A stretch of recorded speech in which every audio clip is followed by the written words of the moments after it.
calling yourself a junior. You're not a junior. You're not really a senior either. In fact, look, this is the biggest complaint I have had about the titles anyway, right? So let's not even get into the whole thing about the titles never actually matching the work that you do, the number of roles, the number of hats you wear, whatever. In tech, 9 times out of 10, the job you have, the title is going to be completely unrelated. And it's not just in tech, it's all over the place. In fact, there have been a couple companies that have explored paying people per role and allowing them to wear multiple roles at the same time. So they have roles and then they would pay and be compensated and everything. And the skills would match the role that they had. And if you're sort of a overly analytical person, that really appeals to you. It does me. But the one thing that never applies is the word junior. It just doesn't apply. I have worked with so many people who kept calling themselves a junior because of their imposter syndrome, which we'll talk about. But they were better than people who I had been working with for 10 years, depending on what thing it is they're doing. Software engineering, which is a horrible title all by itself. You're not an engineer, you're a developer. Just call yourself that, or a programmer. We can fight about that all day. We're not going to fight about that. The point is, stop calling yourself a junior. If someone is asking, if you're applying for junior jobs, you're talking about, say, I am a programmer. I am a developer. What kind of developer are you? Well, I primarily program in Go and Python. So if you're a developer, by the way, and you're programming in one language, you're not a developer. Honestly, a developer is somebody who has experience across the board and can develop software solutions. And the language implementation is not directly relevant to getting the solution. In fact, that's a separate video, but if you're going to call yourself a developer, that means you need to be able to learn any language anytime, depending on what you're doing. You might have a preference or an expertise in a particular language like I do with Go, and you might want developer jobs that have Go in them. I am an infrastructure engineer, and right now 80% of my time is spent programming in Go because that's what we need to make our API. The point is, and I'm not a junior, I'm not a senior either. I have X number of years of experience, and I have this much code that I can produce to do the trust.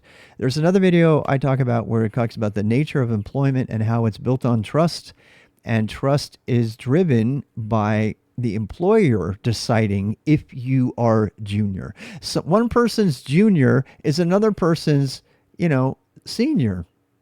And I'm talking from the perspective of the person giving you the job, right? So it's an evaluation that needs to be made, that needs to be quantified.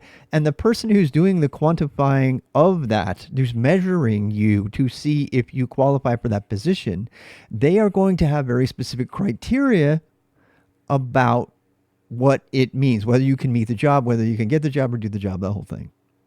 For them, it's going to be different. And if you mistakenly call yourself a junior when really you actually have just enough stuff to be able to do the thing. I have a story about this. I'm going to give you a quick story. I was hired as a Kubernetes infrastructure engineer, specifically to deal with Kubernetes. I had literally 0 years or months of experience with Kubernetes. And I told them that straight up. If I had said, I don't have any Kubernetes experience, or if I had called myself a junior infrastructure engineer with regard to Kubernetes, I didn't. So what I did is I capitalized on the things that I did. And in the interview, I was able to talk about the things that I had done, the successes that I had done. And I didn't call myself a junior or anything like that. I just stated the facts, like what are the things I had done? How did I do them? What were my challenges? What were my failures? What were my successes? What felt really good? What were the exact line item metrics on how much money was saved or how much? These are the things that allow a person who's evaluating you to measure you.